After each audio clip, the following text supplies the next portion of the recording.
Welcome back to the TwinSpires Jury. I'm Ashley Anderson here with James, Scully, and Darin Zoccali to talk our best bets and fades of the week for Tampa Bay Derby Day. We've also got action at Fairgrounds, Turfway Park, Oaklawn, and more. And Darin, we'll jump right in. Tell me what your best bet of the week is and where you're going to play that. Well, I'm unaccustomed to going first. Yeah, I'm going to go back to one of my favorite places, Turfway Park. They got a nice card on Saturday, and there's a really good allowance event early on in the card, race number 3. It's an entry-level allowance. A horse that came back off of the layoff last time, and number 6, Rosia Bay, who was off for nearly a year and made a really aggressive move on the far turn, just like a full-blown blitz to the front. And then just got run down by Crispy Rice, who's a nice mare herself. They're wheeling this horse back in a couple of weeks. Obviously, George Bush thinks she's plenty fit and ready to go. So second race back off the layoff, following that big effort. A horse that hinted at ability last year during the wintertime is a proven commodity over the synthetic surface as well. Previously in the barn of Sherry DeVoe, now in the stable of George Bush. Second race back off the layoff again. Off that big effort. I'm going to look for Rosia Bay at that 9-2 price to respond well and win race number 3 at Turfway on Saturday, James. All right, I like it. My best bet is number 12, Witwatersrand. Hope I didn't mess that up too much. In the Florida Oaks at Tampa Bay Downs on Saturday. I loved her Tapeta form last year. She debuted in early September, broke her maiden, and then 2 starts later, Witwatersrand won the Mazarine Stakes. That was a grade 3 event on the Tapeta, and that effort was outstanding. I'm really, really keen on that. It was she defeated the odds-on favorite in that race, Triplani. Was odds on, and she was exiting a win in the display stakes over males. It just easily defeated 2 Ghosts, who came back to easily win the grade 3 Grace Stakes at Woodbine. So that was a really quality rival. She hasn't run back this year for Kevin Attard, but watch out for her as a 3-year-old filly in Canada this year. And Witwatersrand, I mean, her female family is geared strictly towards turf. It's got a classy second broodmare dam with all these group and graded stakes turf winners in it. So her number came back fast for that race. She got the top number in the Florida Oaks field, a 93 Brisnet speed rating. She has the tactical speed to make her own trip from an outside post. And I really just think that she's going to move forward off. I thought that Mark Cassey used the forward gal. He gave her an opportunity to run on dirt last time. She broke slowly in that, but I'm going to throw that race out completely. All it did was add fitness, and I'll look for Witwatersrand to run a huge race, switching to turf in the Florida Oaks, Ashley. You had it tough this week with the pronunciations. Just a fun fact. We talked about this before we recorded. This is actually a name in Afrikaans, I believe is how you say it. It's Vit. I mean, actually, Darin, you have it better than I do, so you say it. Witwatersrand. There you go. Yeah, There's South another African basin where I think it says the world's largest gold reserve is. So, which actually makes this horse pretty astutely named, being a granddaughter of Medaglia d'Oro. So that they actually got pretty clever with the pronunciation. So James was brave with the name of the horse, and I also think brave with the pick, and just that this race for me was really, really tough. I'm a big fan of Austere, who's in here as well, who ran well in the Breeders' Cup Juvenile Filly Turf, and a few others in here. Weigh the risks for Chad Brown. I mean, I thought any one of 5 or 6 could win this race. So kudos to James for taking a stand in a tough spot. I also like number 5, Wakasu, another fun name in there, coming off a 3rd in the Ginger Brew Stakes. So a lot of interesting runners and interesting names. So good luck if you're out there trying to pronounce any of them. Good luck to Jason Beam calling the race as well. Right. Well, I'm going to take it to Fairgrounds for my best bet, and I'm going with number 7, Pursuit of Liberty at 8-1. Now, I've done this the last couple of weeks. This is a winter money back race where you can get up to $10 back on your win bet if your horse finishes 2nd or 3rd. And I've got an 8-1 price here. It's a Brad Cox runner who just won an allowance optional claimer on the turf at Fairgrounds. It was her first career start on turf. She got an 82 Brisnet speed figure, a few points below the par winning speed figure for 1 mile turf events at Fairgrounds, but she's coming off a layoff, put in some pretty good works, and she's got Florent Giroux aboard, who's a 26% winner this meet and 3 for 5 the last 7 days. Now, Pursuit of Liberty also has a stablemate. I was kind of surprised. The stablemate's a 5-1 choice, but 0 for 3 on turf. So I'm going to look to this runner instead, hoping that stablemate takes some money, but also the morning line favorite, Pink Polka Dots, is 9 to 5 on the morning line, 2 for 2 for her career, but drew the far outside, the lone true pace setter in the field. And Pursuit of Liberty likes to sit just off the pace and had a good late kick last out. So I'm going with that 8-1 upset with the winter money back as well. Yeah, that's the key with Pink Polka Dots. At some point, somebody's got to run with her early. She just keeps getting in these spots that there's just very little other speed signed on. And she's been allowed to, I mean, she's very quick, don't get me wrong, but she's been allowed to go around the track in a canter. I mean, when you go to the front and 48-2 and 114 going a mile and a 16th on the turf, and you're a quality animal, the race is over. I'm curious to see what happens when somebody finally throws some speed at her. Hopefully, for your sake, it comes in this spot. Yeah, I hope so. Let's talk about the horses we're fading at a short price. James, who do you have?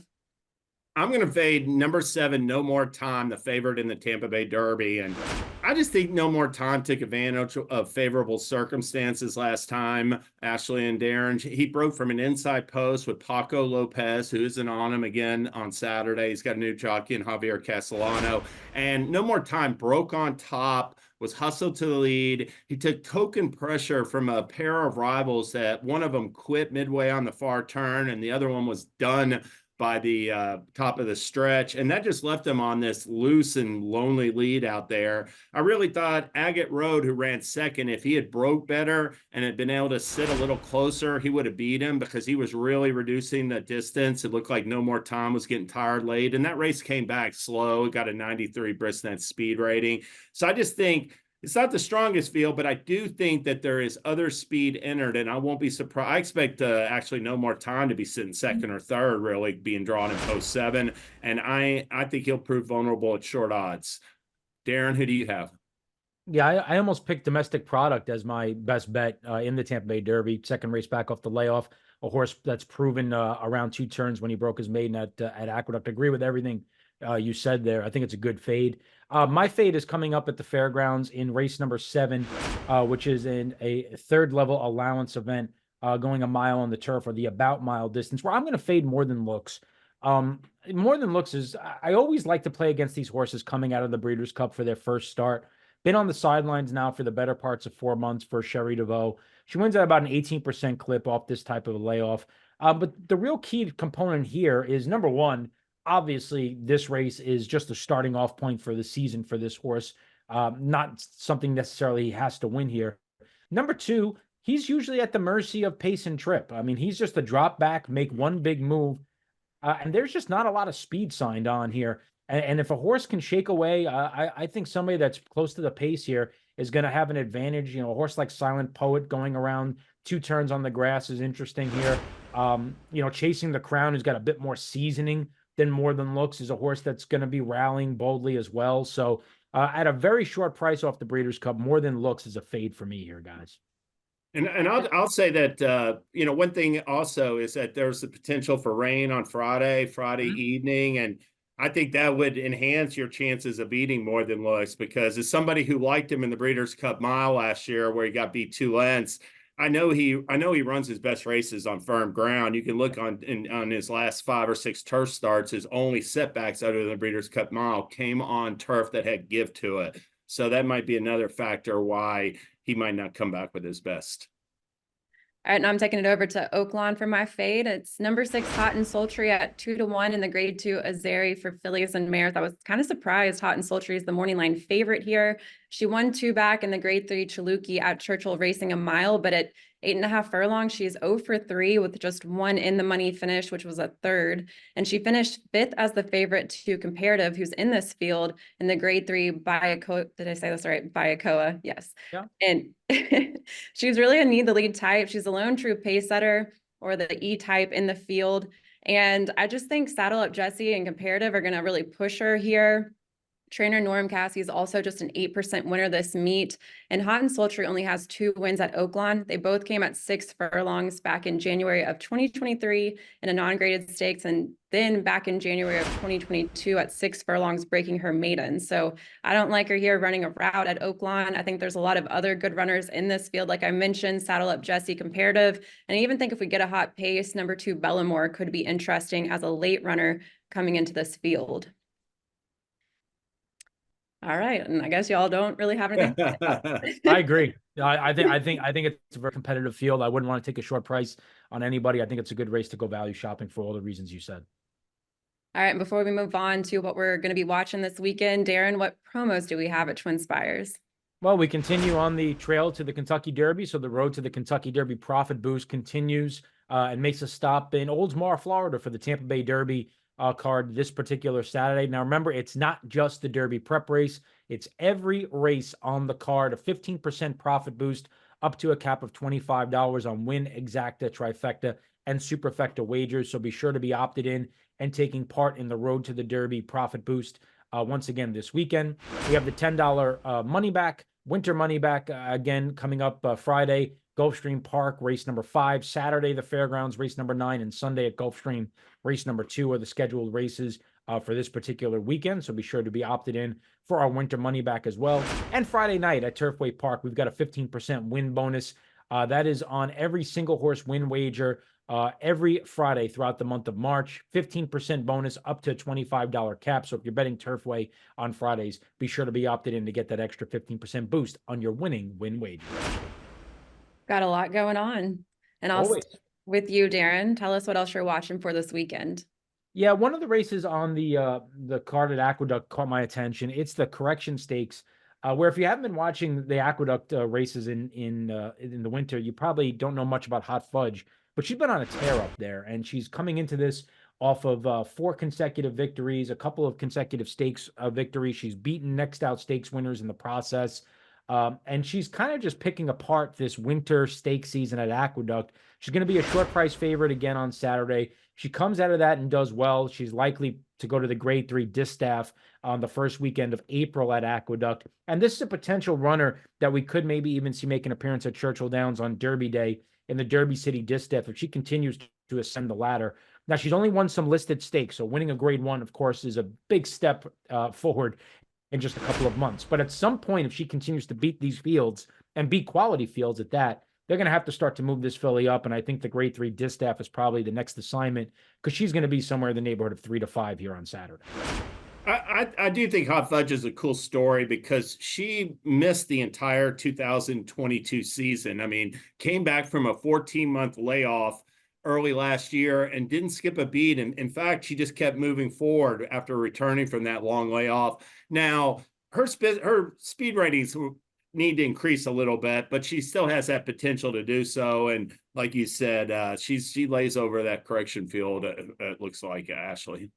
My what else is I'm going to mention Saturday's Beholder Mile at Santa Anita. This is a race, Grade 1 race, and it has a dare manner, the presumptive favorite for Bob Baffert. She reeled off 4 graded stakes wins last year, but she is coming back from a disappointing 7th, where she was never a factor in the Breeders' Cup Distaff. And I do think that the competition is a little bit deeper than she was facing in those Santa Anita and Del Mar stakes last year. I'll reference Top Pletcher is shipping in a pair, and one of those is well-known filly, Interstate Daydream. She's a multiple graded stakes winner, sold for $1.4 million at Fasig, tipped in November last year. This will be our first start for Rapoli and Pletcher. But I'm intrigued by Pletcher's other runner, number 3, Green Up. And this is a filly that she only ran once. She didn't unrace at 2, only ran once at 3. Came back last year from a huge layoff and just ran lights out. Won 4 straight races, including a pair of stakes by convincing margins. She did run 4th in the Grade 1 Cotillion and 3rd in the Grade 2 Double Dog Dare. But I thought those experiences benefited from her. She gained valuable seasoning. And I like the way she went out last year with that win in the Pumpkin Pie Stakes at Aqueduct, got a triple-digit speed rating. Green Up looks like a mare to me that will continue to move forward in her second year back from that long layoff. And I give her a chance to run well with triple digit speed ratings to her credit in the Beholder Mile, Ashley. Now I've got a race with fillies and mares as well. It's the Grade 2 Hillsborough on the undercard for the Tampa Bay Derby, and it's a competitive field as well. 2 Chad Brown runners, Fluffy Socks, and then we've got New York Stakes winner market segmentation. The morning line wasn't out yet, so I'm not sure who the morning line favorite is, but I'd probably lean market segmentation here if I'm going to Chad Brown runner. But there's 2 other runners in this field. They're both European shippers that have now had a couple of starts in the U.S. You've got Elusive Princess making her 3rd U.S. start for Arnaud de la Cour, and then Star Fortress, who had a huge U.S. debut at Churchill Downs. I think it was Thanksgiving Day, won the Cardinal Stakes by 10 lengths, and then disappointed in the Pegasus World Cup filly and mare turf, was checked pretty hard in the first turn, and then for heading into the stretch, she was bumped as well. So I'm hoping she can bounce back here. She's also picking up Tyler Gaffleone, who's 3 for 7 this meet. So I'm going to look to beat Chad Brown in this race, which is going to be hard, but I think maybe I can get something from Star Fortress this time around. I think she's got a chance. I mean, that race in the Cardinal was just brilliant. And granted, she had a rough trip in the Pegasus World Cup filly and mare turf. That was a really good field. But second start back, I won't be surprised to see her run a lot better. Also stretching back out to a mile and 1/8. That's a loaded race too. I think you could argue that that's probably the best race on the card in terms of just the sheer talent from top to bottom. You've got Grade 1, Group 1 talent in there. Elusive Princess, who ran in the Grade 1 QE2 last year at Keeneland, was only beaten 2.5 lengths that day by Maj. She was a big winner up at Saratoga over soft ground. You got a couple of Grade 1 winners in the field.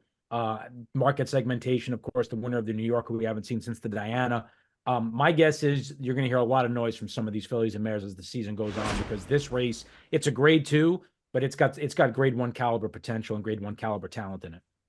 It's going to be a good one. Well, that's all that we have today for the TwinSpires Jury. Check out those promos at twinspires.com or the TwinSpires app, and we'll be back next Thursday with more best bets and fades.